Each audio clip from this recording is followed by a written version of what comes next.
on the West Coast, still on the West Side, but up north. And I just want to welcome him to the show. Hi, Aaron Maxey. Hello, Cheryl. Thank you for having us. How are you today? I'm wonderful. Thank you. I'm wonderful. Just excited, getting close to harvest time. Uh-oh, close to harvest time. You guys hear that? So tell us, what is Rely? What do you do? What part of the industry are you in? I know you're not growing cannabis, you're growing hemp. And why don't you tell us a little bit about your business and what you're doing? Okay, I sure will. First, I want to say hello to everyone on the podcast. Thanks for having me. We really feel honored to be invited to this platform and to spend some time with you all today. Yeah, we are called Rely. It is a limited liability company I established last year in Washington State. We are in the agriculture business, and specifically our commodity is commercial hemp. And so we do kind of have a slogan called service, speed, and sustainability. We believe that, in our organization, we believe that, we were all kind of sent to the planet to provide a service. And once we understand what that service is, then we actually research and look for that seed to put in the ground and then somehow create a sustainable plan around our business model. So at this point, we are a retailer as well as a farmer and processor in terms of commercial hemp. And this is our first year actually doing it. So it has been quite a journey thus far. But that's a snapshot kind of who we are. I do have a team. I have a farmer by the name of Galen. I have a rancher by the name of Juan, and then I have a tech by the name of Will, and then myself as the broker. And we're just excited to be in the industry. We feel like it's sustainable, and we feel like we can bring something to the market that will help the overall health and well-being of the nation. So that's awesome. So what kinds of medicinal or other health and wellness things do you deal with? Like what does your business build its expertise around? Is it more physical, mental, emotional? Do you deal with children, adults, or just a little bit of everybody? Good question. Yeah, I feel like we have a really great balance in terms of what we are bringing to the market. The first thing that we're bringing to the market is research. We have researched different areas, researched different soils, we researched different water sources to make sure that we had, a very good quality product and foundation to start with. And we actually are seed into the ground farmers. And so for those of us that understand horticulture a little bit, and we're new into the market, so we're certainly learning and we'll continue to learn, but we are seed directly to the ground. So we did not start clones or any plant starts. We actually put seed directly into the ground. And part of that balance is telling a story. So we have a story to tell on the pictures, comments from individuals, and video of how we went from seed to flower.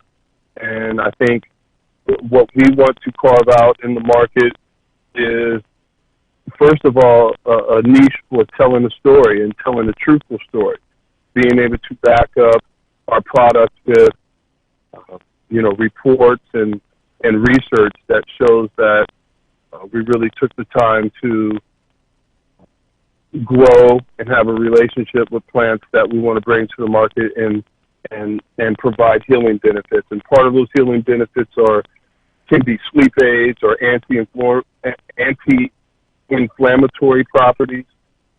Certainly addresses pain. It's good for skin, anxiety, and depression and blood pressure. Mm-hmm. And in terms of what hemp seeds actually have within themselves are fatty acids and omega-3, omega-6, protein, vitamin E, and minerals such as phosphorus, potassium, sodium, magnesium, sulfur, calcium, iron, and zinc, and gamma-linolic acid. And so these are things that, some of these things are things that the body can't naturally produce, so we need to consume them.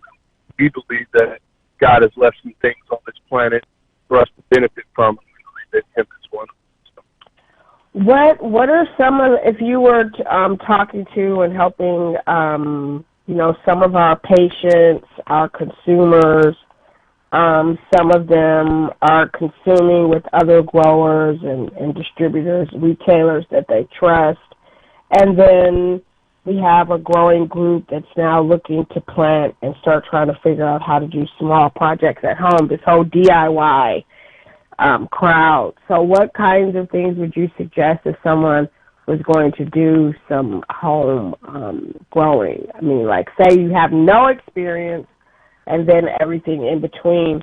One of the key things with licensing, because as you know, our program is all about going legal. We're trying to be legal, guys.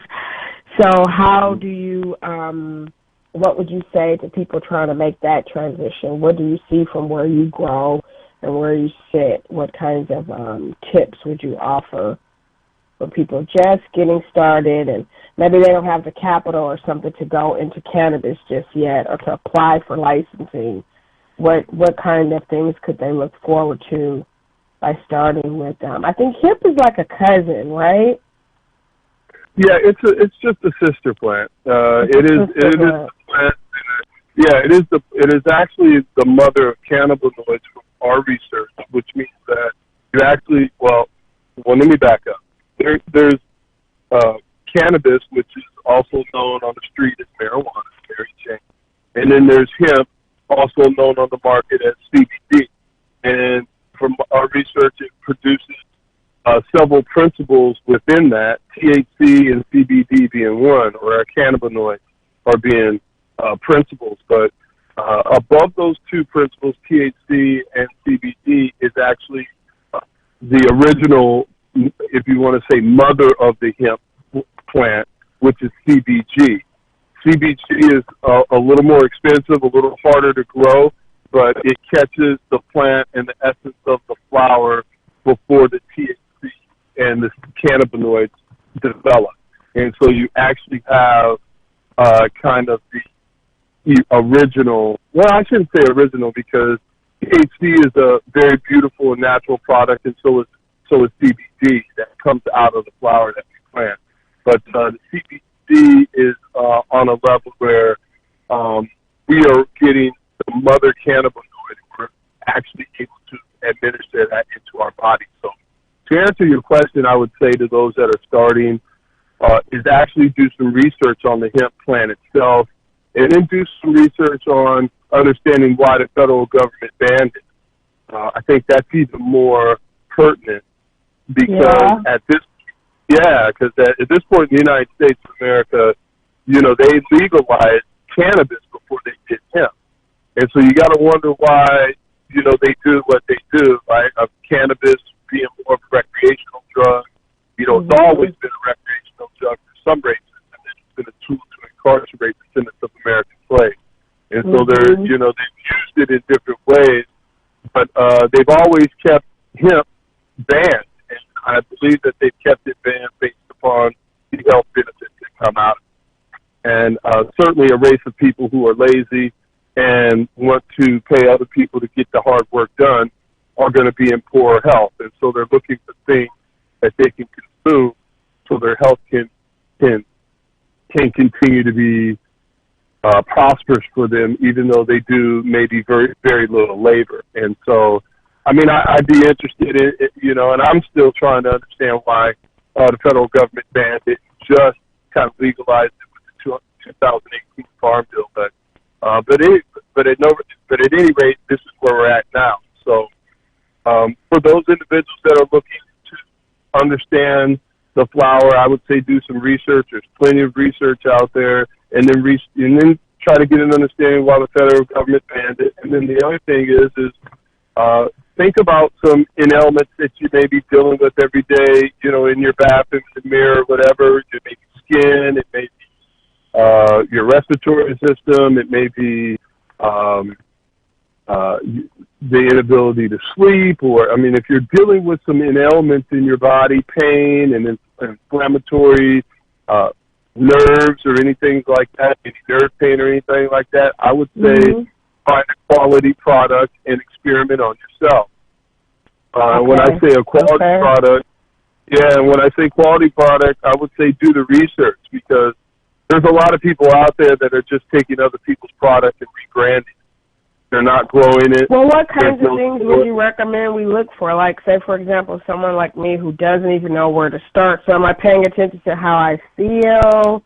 Am I paying attention to the referral, the quality of the referral? Is there like a frequency or a dosage or some combination? Or really just totally experience? It's got to be how I feel, right? I got to just feel better. I guess that's probably the best way. You know, I think it's all of us, you know, would do due diligence for our own personal health to really start to pay attention to ourselves, right? Like, when I wake up in the morning, I pay attention to what's speaking to me right away, right? Hopefully, for all of us, our spirit is speaking to us first, right? And we have that moment with God. But our body's speaking to us as well. And so when you get up, if there's something that you normally do every day, whether it's how you roll out of bed or how you push yourself up or whatever, if your body is communicating, or our bodies are communicating back to ourselves, that's when we start to pay attention. Wait a minute, my wrist kind of tweaked, or my shoulder was stiff this morning, or my back, you know, seemed really tired this morning. Those are the type of things that, you know, we would all do ourselves a good service and pay attention to. Headaches and being hydrated, if we had a good sleep, pain, washing our face, and then how quickly our face recovers, which means, you know, our natural oils return, you know, come out of our skin to actually address any, you know, facial or skin issues. And so, you know, for me, what I did was, and you know, I'm an old college athlete. I'm an old student athlete. Shot out to Lincoln University. I went to HBCU and graduated from there. I actually had a surgery that I went through, and you know, just later on in life, you know, my surgery started giving me issues, and so what happened was I started administering CBD, and it worked for me. The type of issues I had was I had my nerves that went down to, you know, from my hip all the way down my leg to my toes, in essence, they were actually severed and cut to do the surgery. So they had to repair with the skin graft my nerves and things. And so I had nerve issues after that concerning my knee. You may hear a lot of old student athletes talk about the weather, and when weather changes, when it rains or if it snows, you know, my knee or my elbow, different things like that. And so I was experiencing some of that, and CBD helped me. I mean, I don't know how else to put that, but I started using it. And, you know, in terms of doses, that's probably a better question for your primary care physician. Okay, got it. Somebody that understands your complete medical history, you know, and can tell you based upon your BMI, different things, you know, how you administer the oil, if you will. But from individuals that I spoke to, it's, you know, they're small dosages, like a drop, a milliliter a day, you know, of the oil under the tongue. And then, and that pretty much, once you get it in your bloodstream, for me, it feels like 4 days is a good day to actually get it through your bloodstream, and you can then start to pay attention to getting up after that and seeing how your body feels. I love it. I love it. I love it. So basically, if you're listening, right now we're having a great conversation with Aaron Maxey, and he's a part of Rely, right? Am I saying it right? Rely? Yes, rely. It's the root word for reliable. That's kind of how we came up with rely, and it is an acronym actually. But I mean, it's something that that we believe speaks directly to service speed and sustainability. And so, that's what we're calling. People have a tough time saying it, especially when they look at it. They're like, "What is that?" Rely. No, I think that's part of the branding. We'll have to figure out how to get some motion and audio ads, and we will be including Rely in our product lineup and highlights. They're from Washington again, like I said, Washington State, and so we will also be featuring this brand on our website and all of our marketing. We're growing into that. And you said something that gets my attention, why I wanted to talk with you, and I thought you'd be a great guest. We have been talking about building a Black Farmers Project because we understand how important it is. It all starts with the seed. That's why it's called Seed to Sale Tracking. And we're hoping over time, as our businesses are growing, that this will be how we create our reinvestment plans, is to help invest in all types of cultivation, which includes hemp and the moringa and things like that. So what do you think is happening in the heartland, if you will, in the farm country as it relates to Black farming projects and Black growers, and what are some of the things that your group is dealing with? I also have this other part to the question. So two-parter, everybody. You refer to this ADS, these American Descendants of Slaves. I hope that at some point we're coming into that part of the show, and you could tell us more about what that means in your hemp farm. So two things. Okay. What does the Black Farming Project mean to you, and what do you see from Washington and what's happening there? And then tell us how this American Descendants of Slaves, what does that mean? Okay, and I know you said kind of like central, you had mentioned the Midwest and kind of, so to let all your listeners know, I am originally from Nebraska, born and raised. And so I kind of moved away to go to college, and then I've lived pretty much everywhere since then. But I did move back to Nebraska for a short while, for about a year here, just about 2 years ago.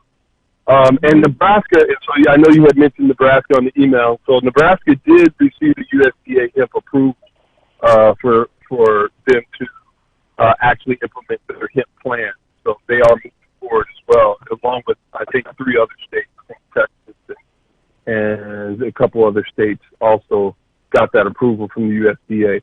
In terms of Washington and what the Black Farmers project means, the Black Farm Project means to me, is it's kind of going back to our roots. I can't explain to you, the ambiance of being, of actually having your knees in the soil and actually doing work that our ancestors did. There really is an in-touch experience that you have in being on some land and trying to understand the land, trying to understand the environment and the ecosystem there, and then putting your hand to the plow. And so it's kind of us going back to our ancestry roots and working and farming the land as it says in the Bible and as we did as slaves when we came here. And so I think it's important that at the very least our race understands farming and agriculture and horticulture. We've been so intimately involved in that since our inception here in North America that it would just benefit us to connect to our ancestry in that way. In terms of individual states, I mean, that's the business of America. You really don't, I don't know that you really want that answer, but it ain't going to be no different for me in Washington as it would be for me in Nebraska or Alabama or Tennessee. Or I see very little difference other than potentially the other descendants of American slaves that are already living in those areas that have achieved success within their own hard work, blood, sweat, and tears, obviously there's an incredible value there in going into a market from that way. But in terms of these laws in this land, and in terms of how it's impacted us historically, we see what they've done there. You know what I mean? They've basically used a recreational drug that was for one race, turned into a criminal drug for another race. And so, I mean, America's going to be who America is, you know, so don't expect much help. Don't expect much help. Don't expect much help, and we need to be connected to some reality, right? Right? Isn't that what I hear you saying, too, that this is where do your homework comes in, I guess, you know, that we have to learn how to do that, right? Yeah, absolutely, because, you know, and I've been in business before and I've worked for companies before, and really I was able to get a long ways just because of my understanding of business. I mean, you know, and I'm not saying that there aren't structural systems that help individuals that want to get into business in their state. I'm saying that the majority of those tools weren't necessarily for our race. So all you have to do is go and study. You know, you go to any state, you just find out what business you want to go into, and then you read up on that business, whether it's a limited liability or a corporation or whatever, non-for-profit, 501c3 or others. Learn about that license, and then understand what businesses flow under that license, and understand what you want to do. And that's really what I did. I just went into agriculture, and specifically, you know, I wanted to be a processor and marketeer, a grower, processor, and marketeer. And really, all you got to do, all the state wants is money now. So you might not, you know what I mean? That's all they want is your money. So study it and learn how much it costs, and if you got the money, you know what I mean? Just give it a try. You know, you only fail when you don't try. Right. So so one of your comments in terms of what are we doing and why are we doing it, agriculture and having a relationship with the land, you know, it's something spiritual to it. It's an experience beyond just working, and I think that's one of the things you were suggesting we should get in contact with about, and that's part of the relationship with the plant, right? This whole introducing this agriculture and this bonding with Mother Nature, I guess, basically, right? Yes, yeah, because, I mean, God has left things on the planet for us to utilize in an ethical way.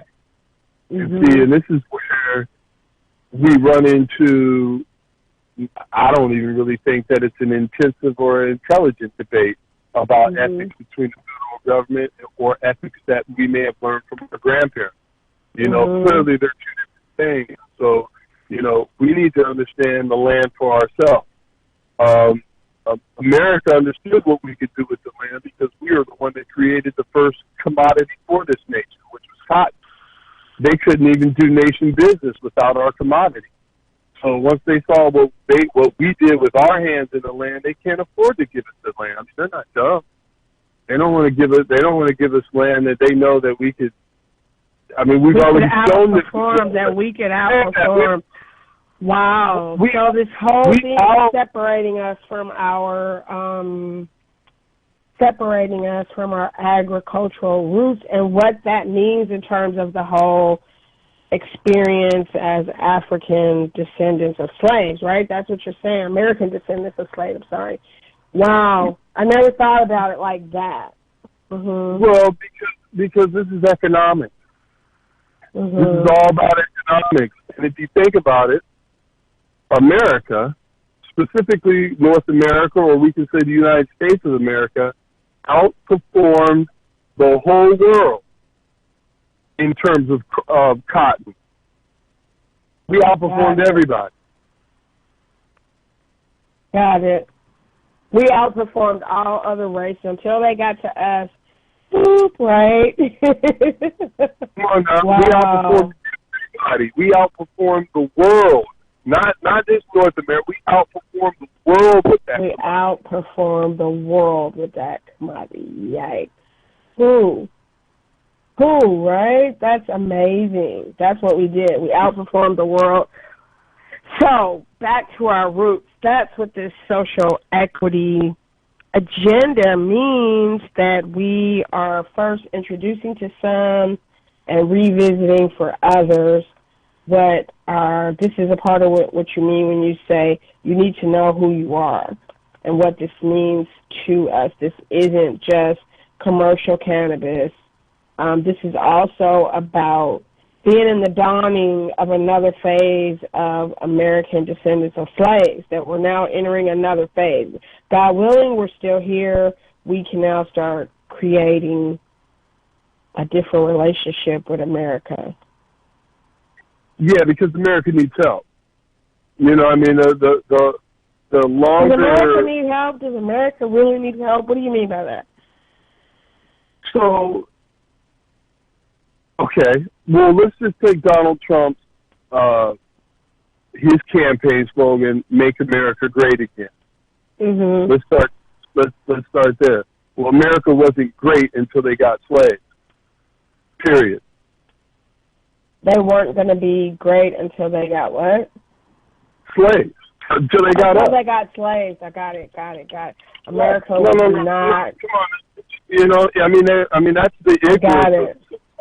Yeah. You want to make America great again, but America was only great when you put it in the hands of slaves. Because when you don't want to put it in our hands from the front. You want it to be an oppressive, violent, disrespectful, and just murderous system. That's what we're fighting against. These kind of ideas that are very well hidden and embedded in our commerce, like you said, in our economy, the socialism. Wow, interesting. It's all about economics. They know what happens when you can put put a rock in our hand. They couldn't even afford to give us what the Native Americans gave, what they gave them, because we would have outperformed the world, and they know it because they saw us do it with cotton. So, but getting back to our identity, there's only two races that's really spoken in the original Constitution, and they almost had to put American slaves in the Constitution because we are the ones that created the product for America to do business as a nation. So they mention, if you look in the Constitution, they mention American Indians or Indians, and they mention American slaves. I mean, it's in this contract. So you always got to understand who you are in the business contract. Mm-hmm. You know, I wish you could say that to some of our cannabis business owners. That is a big one as we go legal. And these are great lessons to discover how our cannabis social equity applicants construct knowledge. How do they learn? And you made me aware of something that if we use these analogies, and they'll get a history lesson and also a business lesson all at once. Because you got to know who you are in the contract, in the partnership. Who are you and why? And when to fight back, how to negotiate, right? Absolutely. Would you agree with that? I would agree with that. You're right on it. And equally, if you come to the table and you say, "Hey, I'm a black man," or "Hey, I'm a African American," or you say, "Hey, I'm a Negro," or you say, "Hey, I'm a colored man," they're going to sit down and talk to you all day.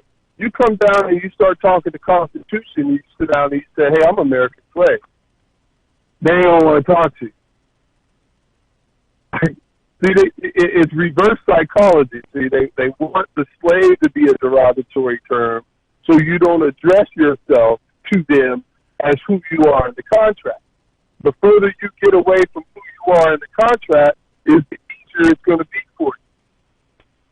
The closer we get to the contract. I'm sorry to interrupt. I'm just so excited. I have so many things to add. Okay, and we're coming to the. We only have about 20 minutes. So the contract with America is to stay silent, to let them define it, and we have nothing to say. And so this whole pressure that we're experiencing now, which includes getting our just due under cannabis, is more of the same. I mean, it's really tripping me out what you're saying. Mm-hmm. And that's the contract with America. Okay, got it. Wow. The Constitution is the contract with America. It's just about how you identify in the contract. Immigrants are in there. They're in the contract. Immigrants, you got to be, because they do business with other nations. You know, whether, you know, in other countries, you know, in other continents like Africa. I mean, we do, with countries within Africa, do business with America, and the business term is immigration. My question is, what is the business term for descendants of American slaves? And if you look at the Constitution, it says American slave. If you address yourself as or identify in the U.S. Census as an American slave, now we're talking about raising up a nation within a nation. So I mean, it's all about identity, and kudos to my sister in the state of California who reversed like 400 charges against black and brown people when they legalized cannabis. Forgive me for not knowing her name. I should have. I would love to know who that is. Absolutely. I'm getting ready to look it up now. Let me see if I can find it. We need to invite her in next, because one of the things, I'm sorry that my co-host is not here today. Whitey, I hope you're safe. They had a loss in the family, and I know he's dealing with the families, and he was going to try to make it. So our prayers go out to them. But that's what we're dealing with here. But one of the things I was going to say is he would say to me that expungement is good, but it doesn't mitigate the situation. They can come back. You don't have a vacate and a dismiss the case. It's still a conviction. So he was given that clarification as a returning citizen, which is something I wouldn't know. So sure, expungements are great. It's a step in the right direction, but he was breaking it down from the person's most harm, or those with the conviction. Their feedback is, we need to go further. If we're going to take it to all the way and organize, then we need to ask for them to vacate and dismiss these cases, and particularly against American descendants of slaves. That could be something we could certainly talk about more, but I just wanted to throw that little tidbit in there, that's how he describes it, that it's not enough.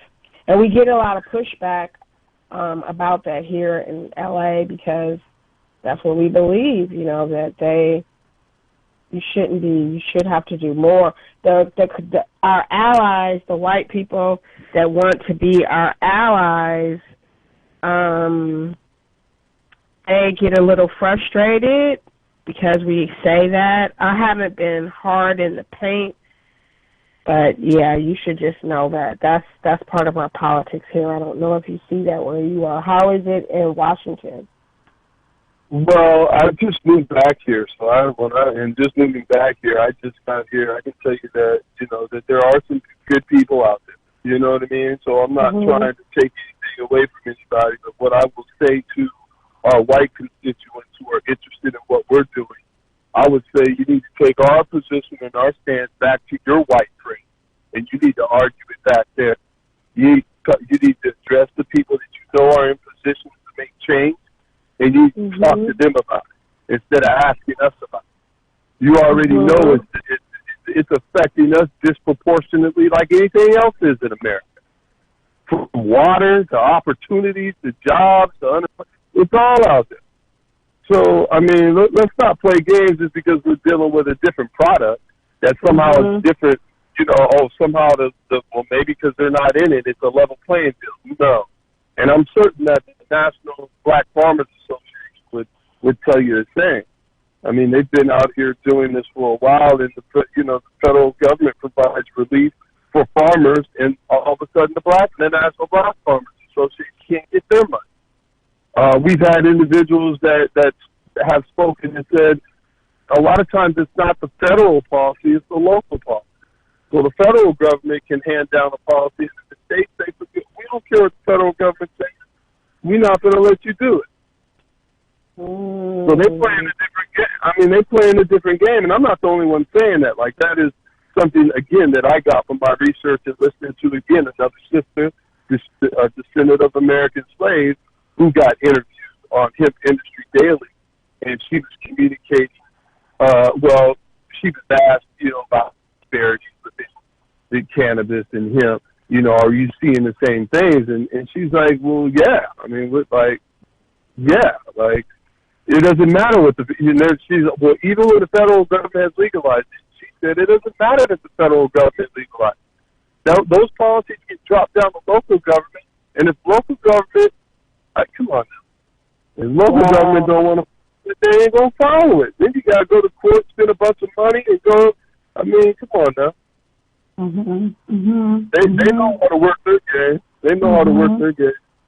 I'm still. Hold on, give me a second. I'm still looking. Interesting stuff. You just turned in. We've been talking for almost an hour. Today's guest, awesome. This is one of those make you think things that make you go, sessions with the Green Believers and Whitey Enterprise. We have Aaron here from Rely out of the state of Washington, and they are doing some great things around hemp growth and really helping to build wellness and helping people that are American descendants of slaves. We got some new language here, folks, helping us to find our place and to use our cannabis business experiences and what we're doing to bring this agriculture, this plant to life, using this to also help bring some racial justice to the process and the conversation, So this is really awesome. Who knew? That's why you listen to the Everything You Need to Know About Cannabis show, because there's so much to know. It's just so many sides to this. There is. Let's see, California. I am really, because I was so impressed with this. And now she's been, I'm sure, under, she did the right thing, and it may have cost her. I don't know.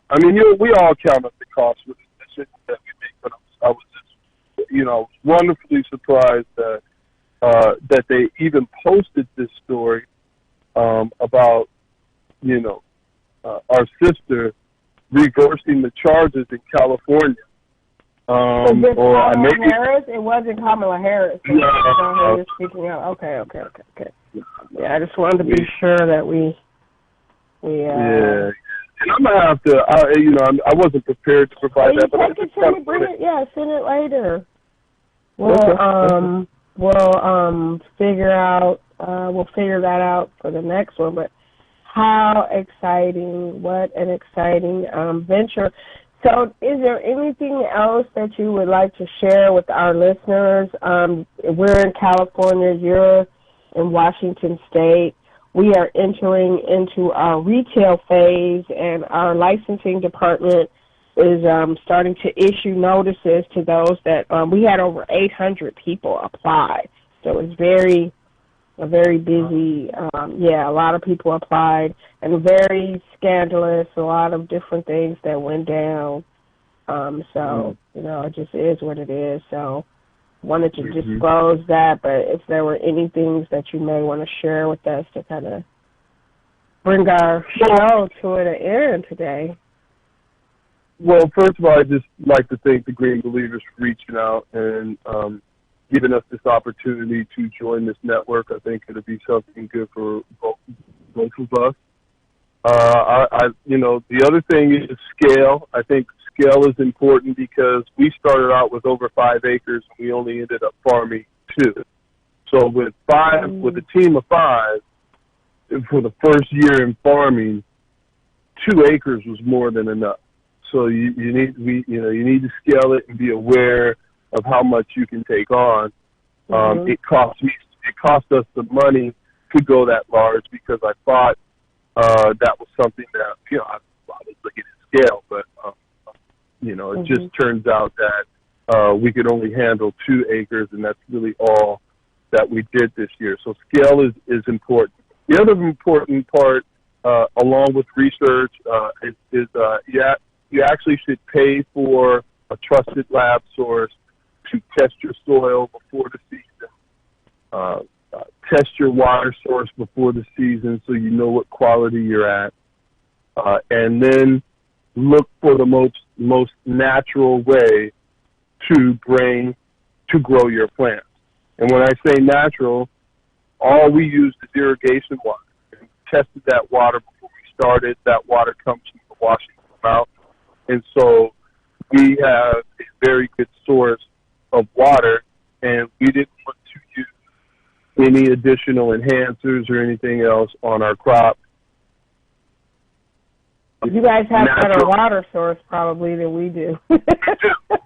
It's all about the pH. You're correct, and there's a lot of products out there that you can get your water to a pH balance. You know, and so, but sometimes when you're in an area in which I live, it's got to be. I mean, there's so much agriculture out here. I mean, there's probably 20 wineries within a 20-mile square radius. So, you know, it's again, it's the ecosystem in the area and where I'm at, and it's really fruitful for agriculture. And so there's all kind of things that are grown out in this area. But the only thing that we added with our water was molasses, raw molasses, the natural insect repellent for some insects, and it's good for soil. But you have to get the balance correct. You can't, because raw molasses is really thick. You got to, you have to get the balance right.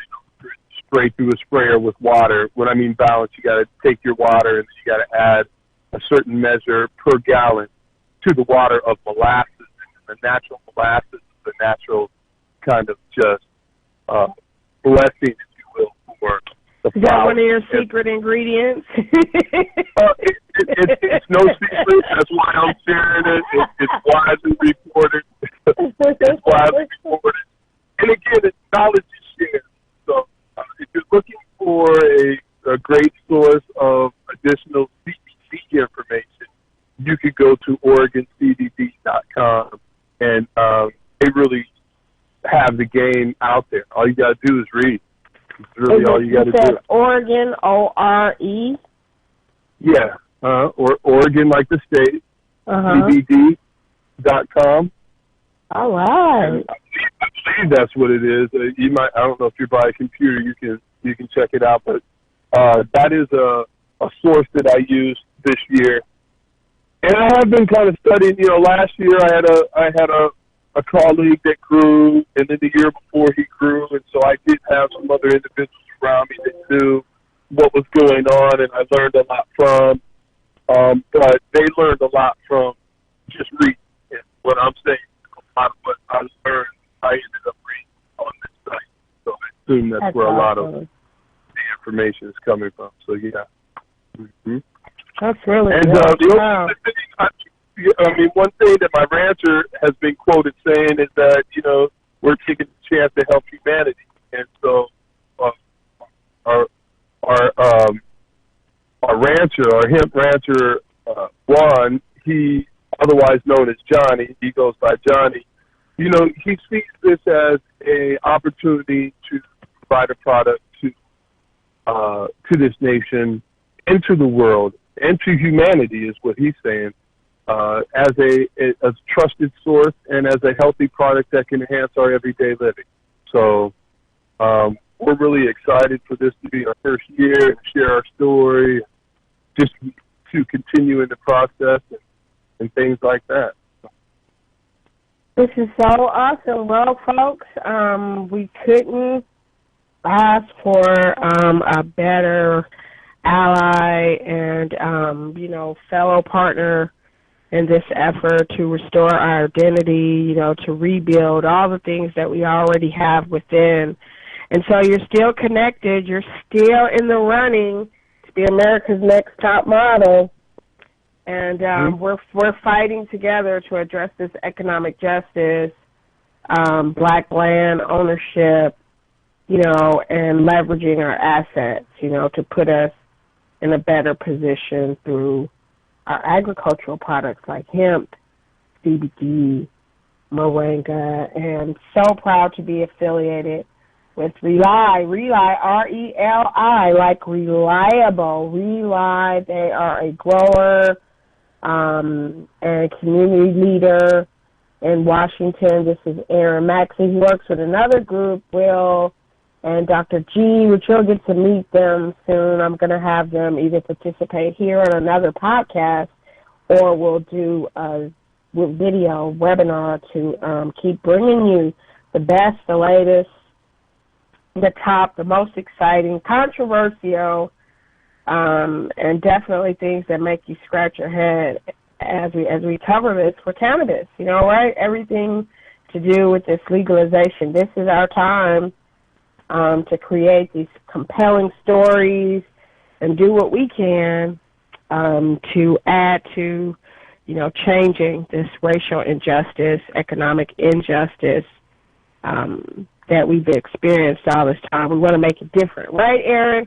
We're trying to make the world a better place. That's what you talked about.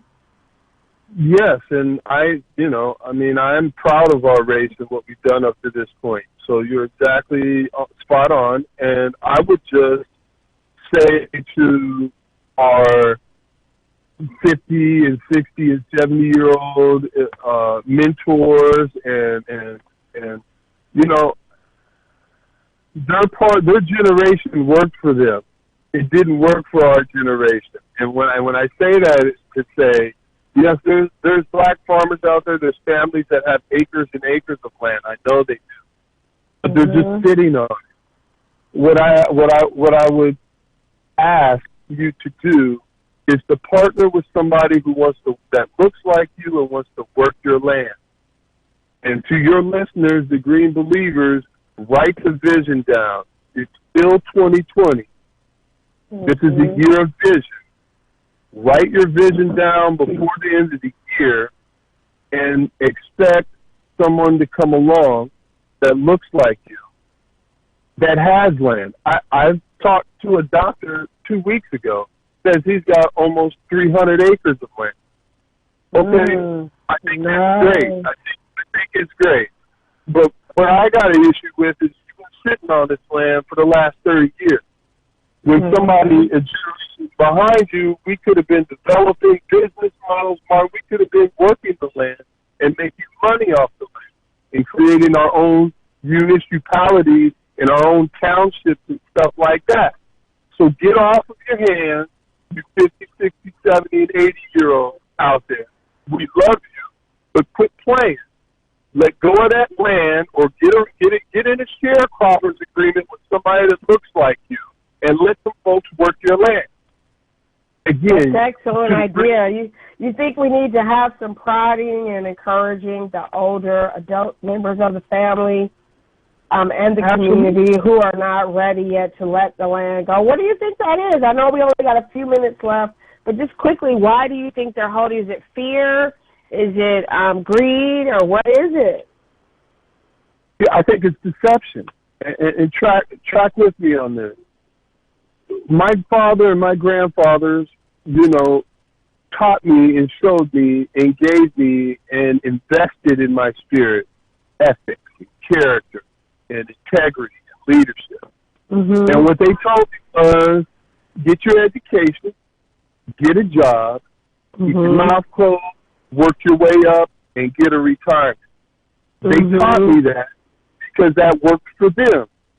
But see, works for our generation, it's intimidating to another race. Right? Because when it worked for my granddaddy, they knew that he was going to tell my dad. And when it worked for my daddy, they knew he was going to tell me. And so I think exception is because I couldn't keep my head down. I couldn't just get a job. I couldn't just get promoted. I couldn't get a retirement because institutionalized racism was already imputed to combat what our ancestors had already done. That goes from the land to retirement, staying at a job 30 years. They saw that there's an enemy out here, And those two things we overachieved in. They couldn't afford to let another generation get a retirement in land because they knew what we would do with it when it was in our hands. So what I'm saying, right? Wow. So what I'm saying so what I'm saying to our elders, who I love and respect and listen to, don't be fearful that you put it in our hands and it's going to get somehow squandered, because we weren't able to stay at one job for 25 years like you did and get a retirement and own a house and buy land. They didn't so give that us should that not be something that they, I got it. Okay. So we need to help them understand we didn't fail. The system was really working against us, right? That's what you're saying, basically. Gotcha. And what I'm saying, even more than that, I'm saying because they did so well with that is what caused them to create the system, the institutionalized racism, because of how well they did. So really, we're praising our elders for how well you did. I'm praising you that you own land. I'm praising you that you stayed at a company 25 years. I'm praising you for getting a retirement. I'm just saying that that's not my story, and it's not my story because of how well you all did. All right, guys. Wow, well, you heard it right here. Thank you so much, Aaron and Rely. We've been talking to Aaron and Rely. You can pick this back up on our archive wherever you listen to your podcast. This is your girl, Shirley Gurley, and Whitey Enterprise. We want to say thank you to Rely, and check us out every week. We're here at 2 o'clock on Wednesdays. The Everything You Need to Know About Cannabis show, and we will talk to you guys next week. Thank you, Aaron. Thank you, Cheryl. Thank you to the Green Believers. I enjoyed it. All right, we'll talk soon. Peace out, everybody. Have a great week. Talk to you next week. Same place, same bat channel.